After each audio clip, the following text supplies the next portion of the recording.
Hi, this is Miss Litton, and this is my wonderful Period 3 class. Say hi. Hi. We're doing APBio, and we're continuing on in Chapter 16, How Populations Evolve. So we have already discussed Hardy-Weinberg equations. We have already gone through these, yes. In fact, you just took a test on it.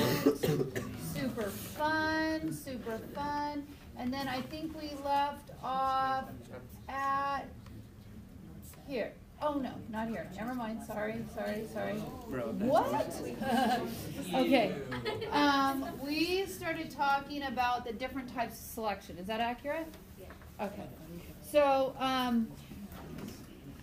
there are three. This one is called, there are three that we're focusing on right now. On your notes, group shared notes, chapter 16, I'll try to find mine too. If it is stabilizing selection, okay, and this would be, where are we at? 16.2, natural selection, types of natural selection. So stabilizing selection, in this case it's about clutch size. What is clutch size about for a bird? You know what that is? Number of what? Eggs. Yeah. Their clutch is how many eggs they lay. So if you look here at this graph, could Blue explain what's going on over time, top to bottom? What's happening to the clutch size? Go ahead, Blue.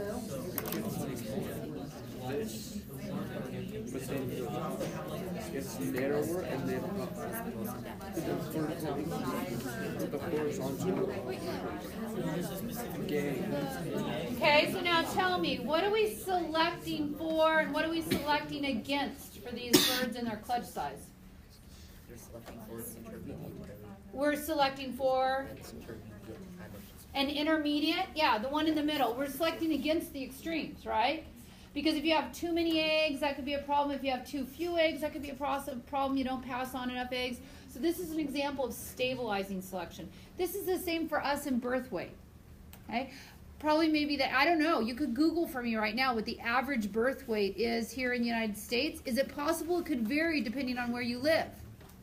Yeah, absolutely, in the world, right? So what's the, if you Google that for me, what is the average birth weight in the United States? 7.5 pounds. Are there 14-pound babies? Yes. Are there 5-pound babies? Yes. But this is stabilizing selection, meaning if you are a 4 or 5-pound baby, you're probably underweight and you could have issues. So you would select against that extreme. You would select against a 14-pound baby because, ow. Okay. So this is an example of stabilizing selection. On your group shared notes, extremes are selected against. Did Blue just go? Slate, this is yours. Directional selection. Explain what's going on here. Go ahead.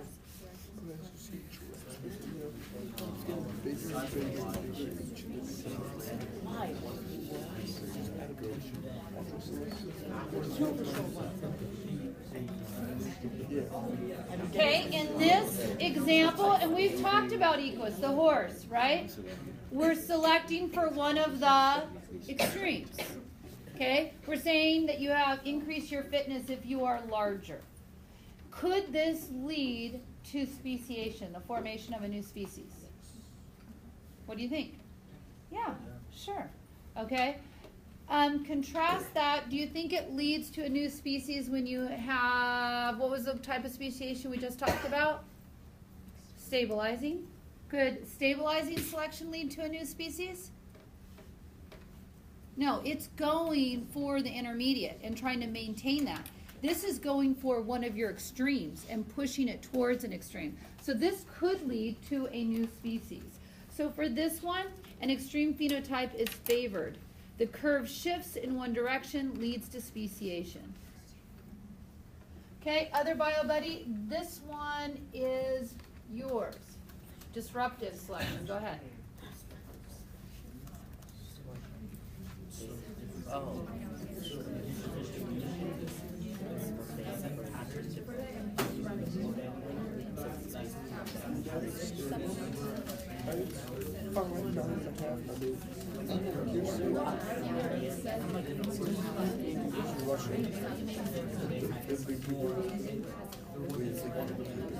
You have 6 foot. Slovakia is 5. All right. So in disruptive selection, you are selecting for either one of the what? Extremes. You're going for the extremes. Could this lead to speciation? Yes. Okay. So 2 or more extreme phenotypes are favored. Intermediates is selected against, and it leads to speciation.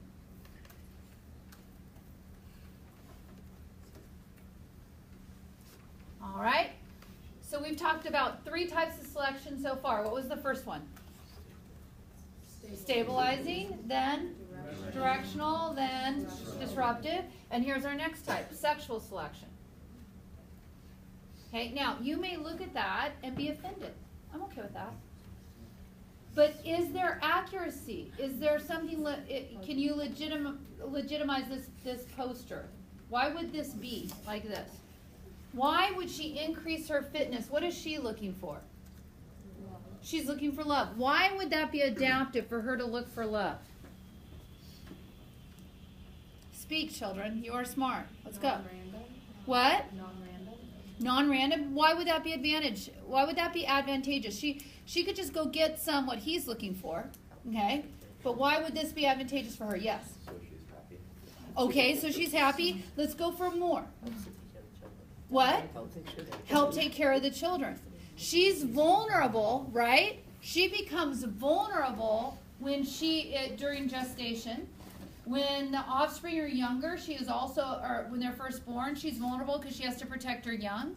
So it would be better off if she had a companion that she could depend on who would help her with those offspring and protect her. Okay? Now, she will make, within 1 year's time, if we just talk about just humans, she will make maybe 12 viable eggs in a year. Okay? And if she becomes pregnant, she's committed for the next, almost 10 months for that one offspring. She can't get impregnated by anyone else. So it's to her advantage to be selected. For him, and the amount of the time that I say for him, he probably made 500 sperm. Okay? And that amount of time, I bet she didn't make any eggs. So for him, he might want to get as much of his DNA out there, so he should go after that, right? Now, could it ever be advantageous for him to be in a monogamous pair? Yeah, to ensure the survival of his offspring.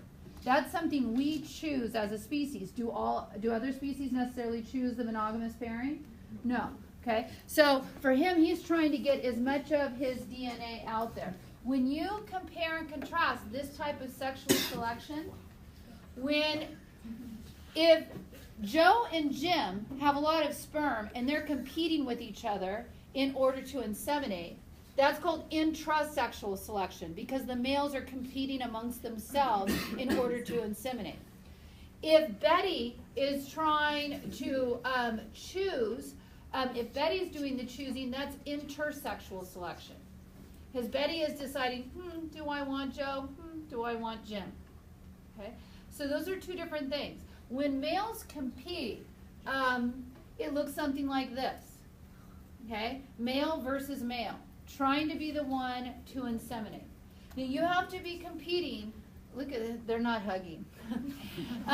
You have to be competing. When you're competing in a fight, you want to be careful because you don't want to do this where 1 and 2 fight, and they're bloody and tired, and then 3 just slips on in, literally, okay? Because these 2 have been fighting, they're weak and tired, and the other one's like, I'm just waiting my time. Go ahead, fight. Yeah, fight. Did you hear what he said about you? Okay, fight, because then he can come in. So you have to be careful. And in fact, some male competition, I wish I could remember what it was. It's some sort of herbivore in like Africa, okay? But the males do a dance-off, literally. They circle each other and they shake their tail and look at each other and they turn around and shake their tail. And it's like after 5 minutes of dancing, one goes like, you're right, you're the better dancer. Go ahead, have sex, okay? So there are different ways to compete. When the female is choosing, okay, you see differences between males and females. Who tends to be prettier, the males or the females? Males. Yeah, the males tend to be prettier. And think again, why is this? Why do the males invest so much time in being prettier? Yeah, they want to impress. Yeah, dress to impress. They might want to attract. But why would the females not be pretty? Is one of you saying so they aren't conspicuous? Because if it's a bird and you're going to lay an egg, right? You don't want to be like, I'm brightly colored. Come, get me. I have an egg here and I'm attached to it. Come and attack me. Okay? You want to be inconspicuous. You want to blend in. You don't want anybody to see you. Okay? Whereas the males are like, look at me. You so want to have sex with me. Okay? That's one strategy that you can go for. And this, where there's differences between males and females like this, that's called sexual dimorphism. Okay? When there is a variation between the two. And why do females choose who they choose? There's usually two hypotheses on this. There's the good gene hypothesis and the runaway hypothesis. So the good gene hypothesis is she's looking for somebody who's going to increase her fitness by mating with that person, and it's going to increase the fitness of her offspring, inclusive fitness. She's looking to see who can provide the best for my offspring, who's going to give me the best genes for my offspring. Okay? And the runaway hypothesis is I'm going for the looks. And in that case, you're looking if they're brightly colored, that could indicate a couple of things. Could indicate that they're healthy because they're so brightly colored and they're not pale and sickly. It could also mean if they're brightly colored and you go for them, that could be advantageous because if they are that conspicuous and nobody's caught them yet and they were able to run away from them, maybe those are some good genes. If we put this in human terms, this would be the good gene hypothesis. Maybe you look for somebody who has what if you're a female? Money, right? Money. Show me the money. Because I think you're going to provide for me and you're going to provide for my offspring if you have money. 2, runaway hypothesis. I'm not going for somebody who has money. I'm looking for somebody who's very, very what? Attractive and handsome. Maybe go for both. I don't know. Okay? Go for quality people, character. That's what you should go after. All right. So let's take a look at this.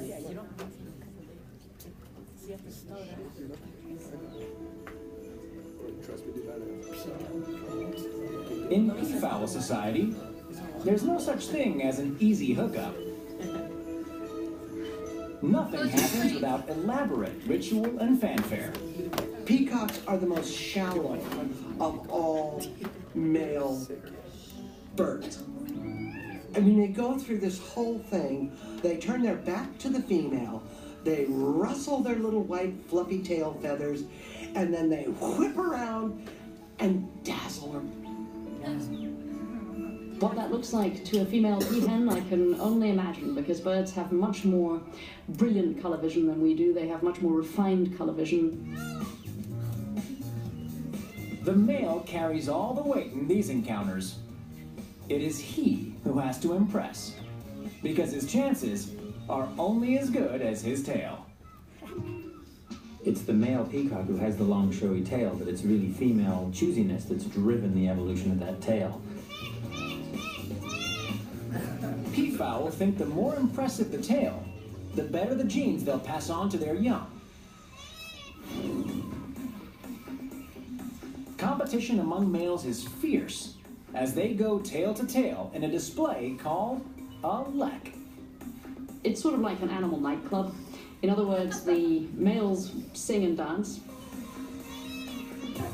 and the females wander around and decide who they want to have sex with.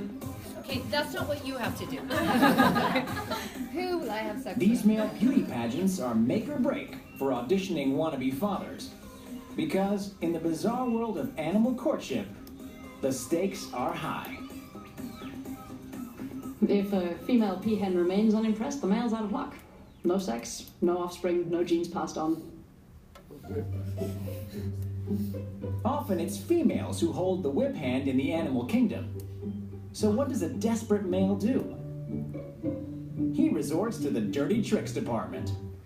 Okay, we're not watching that part, sorry. I know, you can Google it. Okay, all right, so let's work on our notes a little bit. Sexual selection. Changes that occur to increase the chances of finding a mate.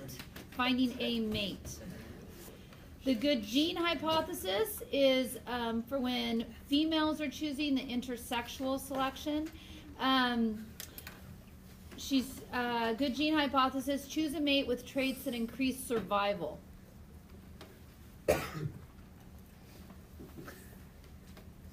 And the runaway, they're running away with the trait, like in what we're seeing here with the peacock. This is all about appearances. Does that fit in there? I can't remember. Choose a mate based on, okay, appearances. Okay, so this leads to what's called sexual dimorphism. What number do you hear in dimorphism? 2. And this is when the males and females differ in size and other traits. So you can really tell the difference between the males and the females. So what one would this be right here? Male, and that would be the female.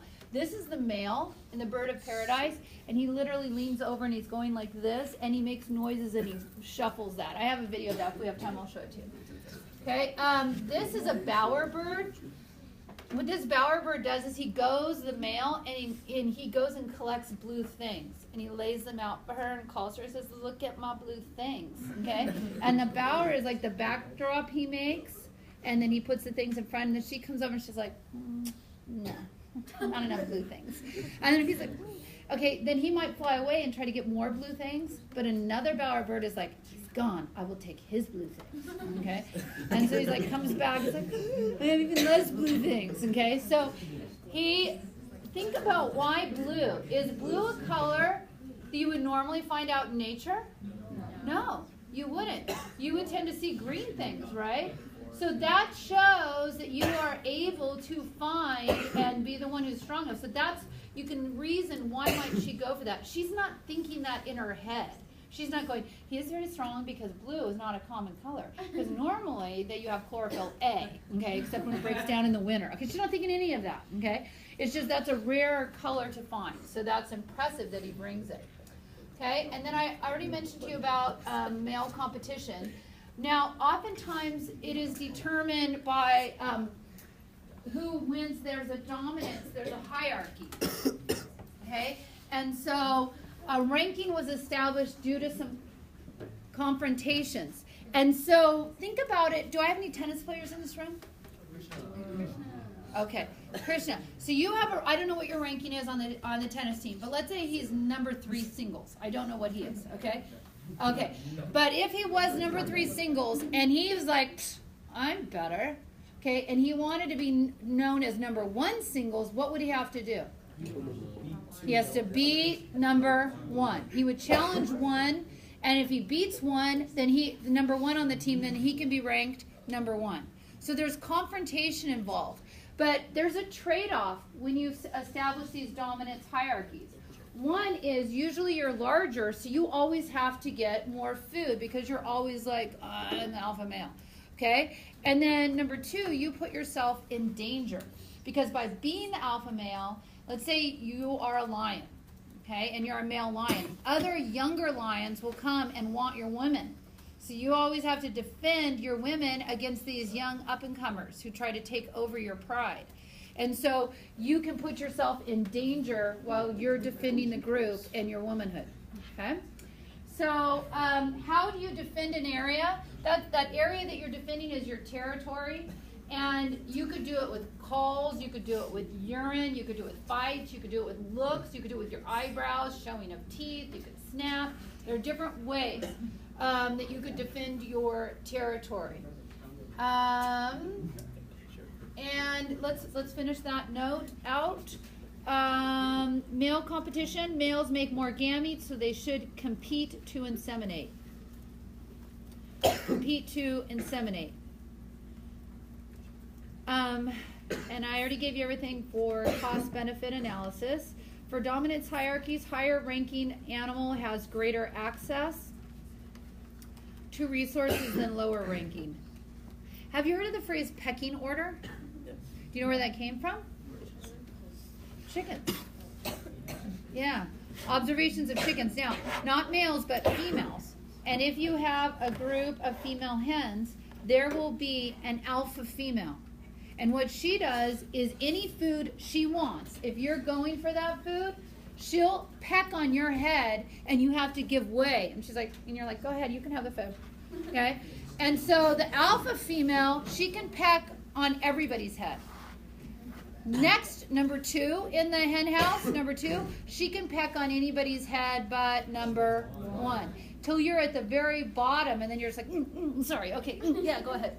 Okay, everybody's pecking on your head, and you are constantly giving way. So that's where that comes from.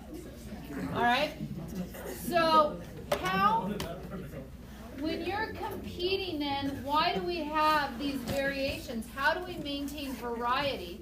And some we've already talked a little bit about. You can still have mutations that can give you variety, right? We never eliminate that. What number was that on our finger? Middle finger. Okay. If you don't know, we're not saying something else. And then gene flow, what was that? Oh, your pointer. Good. Natural selection, what was that? Your thumb, right? Can lead to adaptation. So we know that. So, but remember, you're limited by what you have, your ingredients.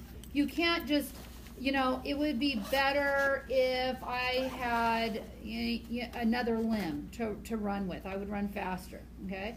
But you can't, you're limited by the ingredients you have, by what you have to work with. So that's where you want to put ingredients. And then, again, imperfections are common. We have some things like, why is that helpful? That's not adaptive at all. And I would like youngest bio buddy to explain one of our imperfections and how we're willing to live with that imperfection because it has a better trade-off. Go ahead, explain. I put it in your notes right there. Go. Right after imperfections are common. Better for humans. Discuss, younger bio buddy. About being upright.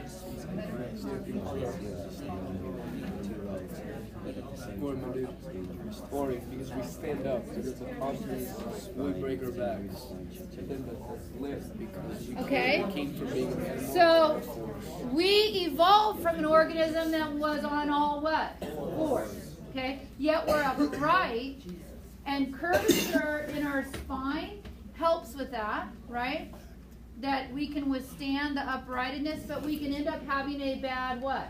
Back as a result of standing upright. But obviously, the benefits outweigh the costs for that one. Okay. Okay. Now let's talk about how another way we can have variety is because we're diploid, and we can always hide a trait, a recessive trait, in our gene pool. And I want you to see something right here. Look about little letter A. And we were talking about selecting against a trait or whether or not we are in Hardy-Weinberg equilibrium. It doesn't matter if little a is 0.9 or little a is 0.1. Because if little a is 0.9, what's big A? 0.1, right? And if little a is 0.1, what's big A? 0.9. It doesn't matter. This is going to be the same. Right? Your 2PQ, that's going to be the same because you're dealing with this one or that one. So you're going to maintain the same variability within that heterozygous whether you are selecting for or against a particular allele. And you no dying, Michael. So you always maintain that. An example of where you have something called pleiotrophy, and where you have you select for the heterozygote and heterozygote superiority is your example here of sickle cell disease. If you have sickle cell disease, that's bad if you're homozygous for it. And you would think we would select against that trait and you'd have very low numbers. But as we've talked about before, you have a higher frequency of that allele than you would think because in the heterozygote you are resistant to what? You're resistant to malaria. So you're more likely to survive. And the same thing too for cystic fibrosis. You're more resistant to typhoid fever. So that is more prevalent, that gene, than what you would expect.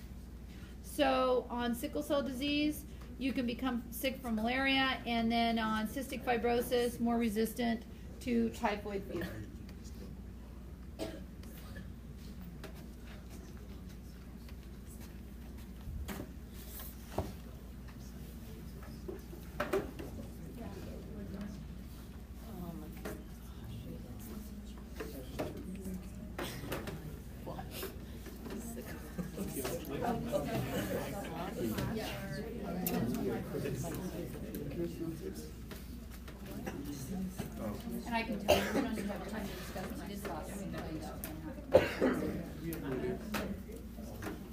Did